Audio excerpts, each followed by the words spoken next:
নমস্কার, দ্য ওয়ালে আপনাদের স্বাগত। আজকের বিষয়, বিএনপি কেন সেনা অভ্যুত্থানের আশঙ্কা করছে। তারা কেন মনে করছে যে সেনাবাহিনী যে কোনো সময় ক্ষমতার দখল নিয়ে নিতে পারে।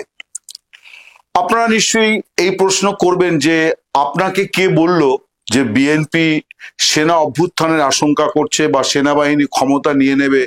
এ কথা বিএনপির কোন নেতা কবে কখন কোথায় বলেছে? না, আমি স্বীকার করছি যে এইভাবে কেউ বলেননি। আমি কথাটা বলছি এই জন্যে যে অনেক সময় অনেক কথার মার প্যাচে বলা হয়, অর্থাৎ স্পষ্ট করে বলা হয় না, কিন্তু যা বলা হয় তা অনেক বেশি তাৎপর্য বহন করে। আমরা যেমন একটা বিষয় জানি যে কাঁপুনি দিয়ে জ্বর এলে পরে ধরে নেওয়া যায় ম্যালেরিয়া হয়েছে, তারপর হয়তো ব্লাড টেস্ট করে দেখা গেল যে ডেঙ্গু কি চিকনগুনিয়া, বা হয়তো দেখা গেল যে না তেমন কিছুই নয়, একেবারে মরশুমি জ্বর, ঠান্ডা গরম থেকে জ্বর লেগেছে, জ্বর হয়েছে। যাই হোক না কেন, আপনারা যদি বুধবার রাতে প্রধান উপদেষ্টা মোহাম্মদ ইউনূসের সঙ্গে যে বৈঠকটি রাজনৈতিক দলগুলোর হলো ঢাকার যমুনায় প্রধান উপদেষ্টার অফিসে, সেই বৈঠকটি খুব জরুরি ভিত্তিতে ডাকা হয়েছিল। বাংলাদেশের মিডিয়াগুলির শিরোনাম ছিল যে জুলাই সনদ নিয়ে নতুন করে সংকট, সন্ধ্যায় জরুরি বৈঠক, এই ছিল শিরোনাম। কিন্তু সেই বৈঠকের পরে প্রধান উপদেষ্টা যে কথাগুলি বলেছেন তাতে কিন্তু কোনো সংকটের আভাস পাওয়া যায়নি, বরং তিনি খুব উচ্ছ্বসিতভাবে বলেছেন যে একটা বড় কাজ আজকে সম্পন্ন হলো এবং শুক্রবার জুলাই সনদ ঘোষণা করা হবে, তার জন্য সনদে স্বাক্ষর করা হবে, সব রাজনৈতিক দল স্বাক্ষর করবে। অনেক কথা তিনি বলেছেন। আমার বিষয় সেটি নয়। আমার বিষয়, এই বৈঠকে যোগ দিয়েছিলেন বিএনপির স্থায়ী কমিটির সদস্য সালাউদ্দিন আহমেদ। অনেকে বলেন যে তিনি আগামী দিনে বিএনপির আরো গুরুত্বপূর্ণ পদে, মহাসচিব বা এই ধরনের কোনো গুরুত্বপূর্ণ পদে তিনি তাকে দেখা যাবে। এবং এটা তো ঘটনা যে বিএনপির গুরুত্বপূর্ণ বৈঠকগুলিতে তিনি যাচ্ছেন, দলের বক্তব্য তিনি জানাচ্ছেন। তিনি সাংবাদিক বৈঠকে যে কথাগুলি বলেছেন, আপনারা যদি শুনেন ভালো করে তাহলে দেখবেন যে আমি যে কথাটি একটু আগে বললাম যে বিএনপি সামরিক অভ্যুত্থান বা সেনা অভ্যুত্থানের ভয় পাচ্ছে, সেটা আপনারা খানিকটা অনুধাবন করতে পারবেন। তিনি সাংবাদিক বৈঠকে বলেছেন যে বৈঠকে, অর্থাৎ প্রধান উপদেষ্টার ডাকা বৈঠকে তিনি প্রধান উপদেষ্টাকে বলেছেন যে আপনি সেনাবাহিনীর সঙ্গে ভারসাম্য রক্ষা করে চলুন। আমি একেবারে হুবহু সালাউদ্দিন আহমেদ যে কথাগুলি বলেছেন সেগুলো খানিকটা আপনাদের সামনে তুলে ধরি। প্রধান উপদেষ্টা অধ্যাপক মোহাম্মদ ইউনূসকে উদ্দেশ্য করে বিএনপি নেতা সালাউদ্দিন আহমেদ বলেছেন, আমরা চাই না প্রতিরক্ষা বাহিনীগুলির মধ্যে কোনো রকমের ভারসাম্য নষ্ট হোক। আমরা সেটি অর্থাৎ সামলে নেওয়া, অ্যাফোর্ড করতে পারবো না, অর্থাৎ আমরা তেমন পরিস্থিতি সামলাতে পারবো না। আমরা সেটি অ্যাফোর্ড করতে পারবো না এই মুহূর্তে। আমরা চাই আপনার সাথে প্রতিরক্ষা বাহিনীর সুসম্পর্ক বজায় থাকুক। রাষ্ট্র একটা ব্যালান্সড অবস্থায় থাকতে হবে রাষ্ট্রকে। আমরা নির্বাচনকে সামনে রেখে কোনো রকমের ঝুঁকির মধ্যে যেতে চাই না, সেটা আমরা অ্যাফোর্ড করতে পারবো না। তিনি আরো একটু কথা বলেছেন যে পতিত স্বৈরাচার, অর্থাৎ এক্ষেত্রে ধরেই নেওয়া যায় শেখ হাসিনা এবং তার দল আওয়ামী লীগ সম্পর্কে বলতে চেয়েছেন। তিনি বলেছেন যে পতিত স্বৈরাচার এবং তাদের দোসর একটি দেশ এই সুযোগ নেওয়ার জন্য বসে থাকবে বলে সতর্কবার্তা দিয়ে বিএনপির স্থায়ী কমিটির এই সদস্য বলেছেন, সুতরাং আমাদেরকে একদম প্রতিবিপ্লবী হলেও চলবে না, আমাদেরকে বাস্তবতার নিরিখে আমাদের পদক্ষেপটা নিতে হবে। প্রতিবেশী দেশ বলতে বাংলাদেশের রাজনীতিবিদেরা যখন কথা বলেন প্রতিবেশী দেশ, তখন সেটা ভারতকেই বোঝায়। যদিও প্রতিবেশী আছে মায়ানমার, কিন্তু মায়ানমারের কথা বোঝায় না, তারা ভারতকে বোঝায়। অর্থাৎ বলতে চাইছেন যে সেনাবাহিনীর সঙ্গে সরকারের বোঝাপড়ায় যদি কোনো ভারসাম্যের তারতম্য হয়, তাহলে একটা জটিল পরিস্থিতি তৈরি হবে এবং তাতে আওয়ামী লীগ, শেখ হাসিনা এবং ভারতের সুবিধা হবে। এটাই সালাউদ্দিন আহমেদ বলতে চেয়েছেন। এটা নিয়ে কোনো অস্পষ্টতা নেই।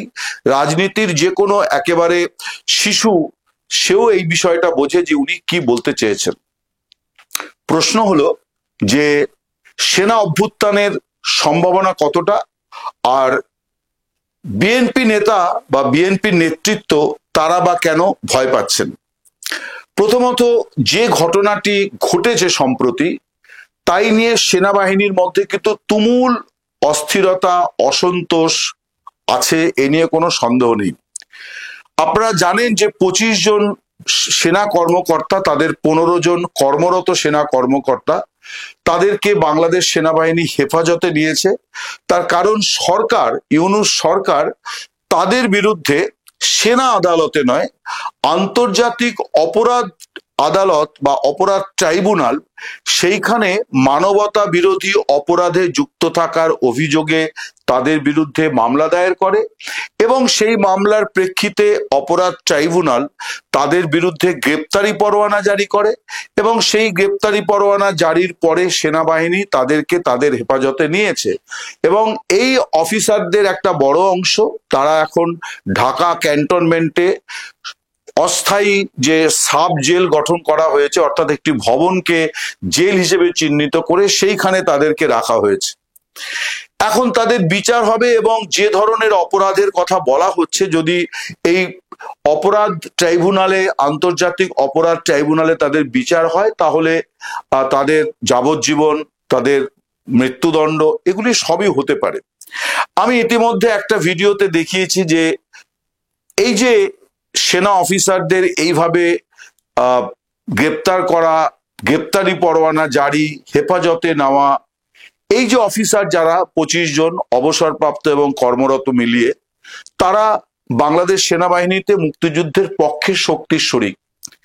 আমি সেখানে দেখিয়েছি যে কিভাবে এই শক্তিকে দমন করার চেষ্টা করা হয়েছে, যার পেছনে মুক্তিযুদ্ধ বিরোধী শক্তির সঙ্গে সম্পৃক্ত সেনাকর্তা এবং সরকারের বড় অংশ, তারা এই ষড়যন্ত্রটির সঙ্গে যুক্ত।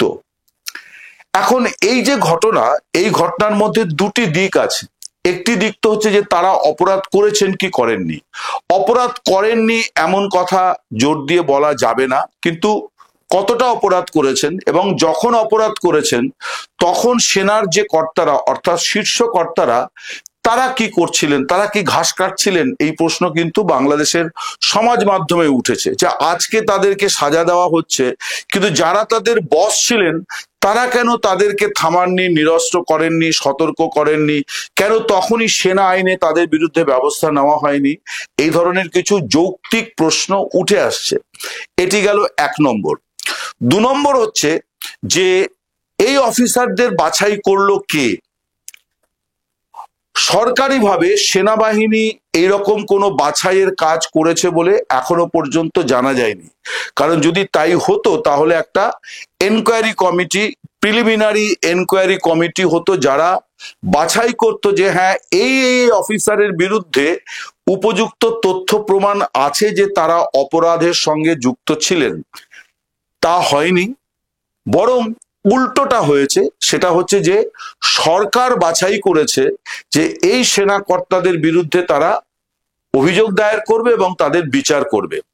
এই সেনা কর্তাদের মধ্যে 5 জন আছেন যারা ডিজিএফআই, অর্থাৎ সেনা বাহিনীর গোয়েন্দা বিভাগ বা প্রতিরক্ষা গোয়েন্দা বিভাগ, ডিজিএফআই এর সাবেক ডিজি, অর্থাৎ শীর্ষকর্তা।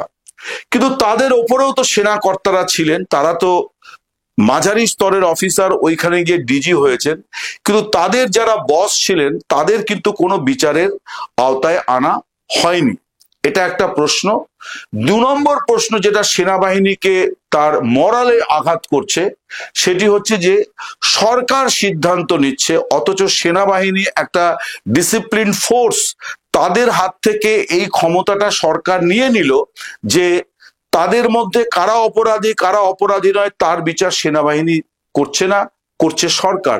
অথচ সেনাবাহিনীতে, গোটা পৃথিবীতেই সেনাবাহিনীতে নিজস্ব বিচার ব্যবস্থা আছে, আদালত আছে, আইন আছে, সেনা আইন বলে একটা কথাই আছে, কিন্তু সেইগুলোর কোনো কিছুই এক্ষেত্রে প্রযোজ্য হচ্ছে না। সবটাই আন্তর্জাতিক অপরাধ ট্রাইব্যুনালের যে আইন 1973 সালের, সেই আইন বলে সরকার গোটা জিনিসটি করছে।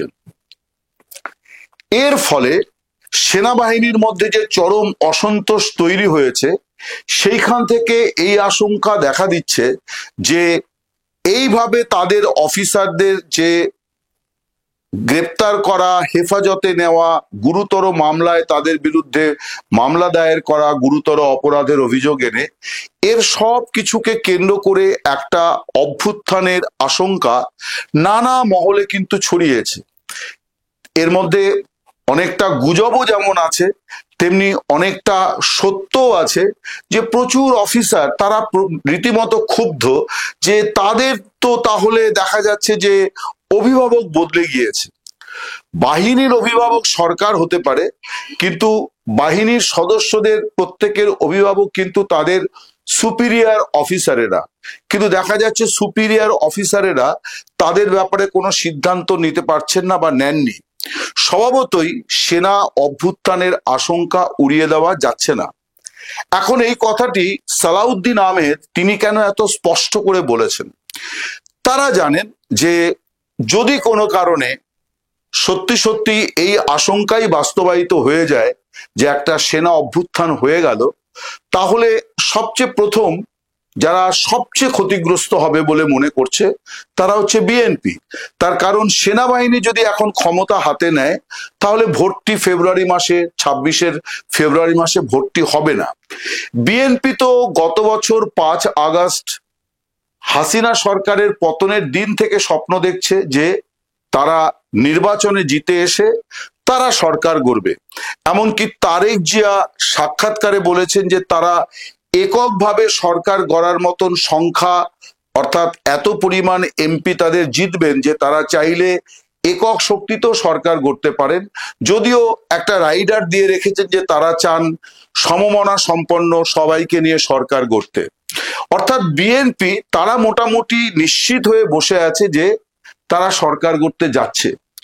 যদি এই চলতি পরিস্থিতি যেটা দেখা দিয়েছে যে অস্থিরতা সেনাবাহিনীর মধ্যে, এই অস্থিরতা যদি একটা অভ্যুত্থানের চেহারা নেয়, তাহলে প্রথমত বাংলাদেশে রাজনীতিতে আরো একটা নতুন অধ্যায় স্থাপিত হবে। আমি ইতিমধ্যে দুটো ভিডিওতে উল্লেখ করেছিলাম যে বাংলাদেশে যাদের সঙ্গে কথা হয় তাদের একাংশ কিন্তু মনে করে যে সেনা শাসন, যারা যেগুলির বিরুদ্ধে তারা অতীতে অনেক লড়াই করেছেন, সংগ্রাম করেছেন, তাদের আত্মীয় পরিজনেরা প্রাণ দিয়েছেন, সেই মানুষদের অনেকে কিন্তু মনে করেন যে দেশের যা পরিস্থিতি তাতে দেশে সেনাবাহিনী যদি শাসন ক্ষমতা নেয় তাহলে দেশ আবার খানিকটা সুস্থির অবস্থায় ফিরতে পারে। তারা এটা মনে করেন যে যেভাবে লুটতরাজ হচ্ছে, মূল্য বৃদ্ধি, সিন্ডিকেটবাজ, চাঁদাবাজি এবং সর্বোপরি আইন শৃঙ্খলার যে চরম অবনতি হয়েছে, এই সব কিছুতে একটা লাগাম টানা সম্ভব হবে যদি সেনাবাহিনী সরকারিভাবে ক্ষমতাটা হাতে নিয়ে নেয়। এটা কিন্তু অনেকে মনে করেন। আওয়ামী লীগেরও একাংশ মনে করে যে তাদের জন্য যে পরিস্থিতিটা ইউনূস সরকার তৈরি করেছে সেখান থেকেও যদি নিস্তার পেতে হয়, এই পরিস্থিতির যদি পরিবর্তন ঘটাতে হয়, তাহলেও কিন্তু সেনা শাসন সাময়িকভাবে তাদের জন্যে, তারা মনে করছেন যে সেনাবাহিনী যদি ক্ষমতা নেয় তাহলে তারা অন্তত আবার মাঠে ময়দানে রাজনীতি করার সুযোগ পাবেন। তারপর ভবিষ্যতে মানুষ যদি তাদের নির্বাচিত করে তাহলে তারা সরকারে আসবেন, নয়তো আসবেন না। কিন্তু তারা মনে করছেন যে যে পরিস্থিতির মধ্যে নির্বাচন হতে যাচ্ছে ফেব্রুয়ারি মাসে, অর্থাৎ আর 4 মাস মতো বাকি, সেই নির্বাচনটা প্রহসনতম নির্বাচন হবে। তার কারণ আওয়ামী লীগকে সেই নির্বাচনে অংশই নিতে দেওয়া হবে না। বিএনপি নেতা তার চিন্তা এই জন্যে বেশি, তিনি গতকাল এই জন্যই কথাটি বলেছেন বুধবার রাতে, যে তার চিন্তা বেশি অনেক যে যদি সেনাবাহিনীর মধ্যে একটা অস্থিরতা তৈরি হয়, অভ্যুত্থান হলো না কিন্তু একটা অস্থিরতা তৈরি হলো, যে সেনাবাহিনী তারা তাদের উপরে অর্পিত দায়িত্ব থেকে তারা সরে যেতে চায়, তারা যদি বলে যে না আমরা আর এই পুলিশিং এর কাজ আমরা আর করবো না, আমরা আর পুলিশের মতো এখানে ওখানে ধরপাকড়ে যাব না, তার কারণ আমাদের উপরে ভবিষ্যতে আবার মানবতা বিরোধী অপরাধে সংযুক্ত থাকার অভিযোগ উঠতে পারে, ফলে পুলিশের কাজ পুলিশ করবে, আমরা করব আমাদের কাজ, আমরা দেশ আক্রান্ত হলে লড়াই করব, এইটা যদি সেনাবাহিনী বলতে শুরু করে, তাহলেও কিন্তু নির্বাচন ফেব্রুয়ারি মাসে হওয়া নিয়ে একটা সংশয় তৈরি হবে। তার কারণ নির্বাচনকে শান্তিপূর্ণ অবাধ যদি আন্তরিকভাবেও চেয়ে থাকেন বর্তমান শাসকেরা, তাহলে সেটা সেনাবাহিনীকে ছাড়া সম্ভব হবে না। স্বভাবতই বিএনপি যারা মনে করছে যে তাদের জন্য সরকার গড়াটা সেফ সময়ের অপেক্ষা, তাদের চিন্তা বেশি। তারা মনে করছেন যে এখন যদি সেনাবাহিনী অস্থির পরিস্থিতি তৈরি করে দেয় তাহলে তো ভোটটাই হবে না, এবং আবার দীর্ঘ সময় যদি অপেক্ষা করতে হয় নির্বাচনের জন্য, ততদিনে আওয়ামী লীগ তারা আরো বেশি করে শক্তিশালী হয়ে তাদের পুনরাগমন হয়ে যাবে রাজনীতির ময়দানে। এই আশঙ্কা সব দলেরই আছে। যেহেতু বিএনপি মনে করে তারা সরকার গড়ার জন্য জাস্ট সময়ের অপেক্ষা, তাদের দুশ্চিন্তা, তাদের আশঙ্কা, উদ্বেগ, উৎকণ্ঠা তাদের আরো বেশি। এই কারণেই বিএনপি নেতৃত্ব আশঙ্কা করছে, চিন্তিত যে সেনা শাসন হতে পারে। নমস্কার, শুভরাত্রি, সকলে ভালো থাকবেন।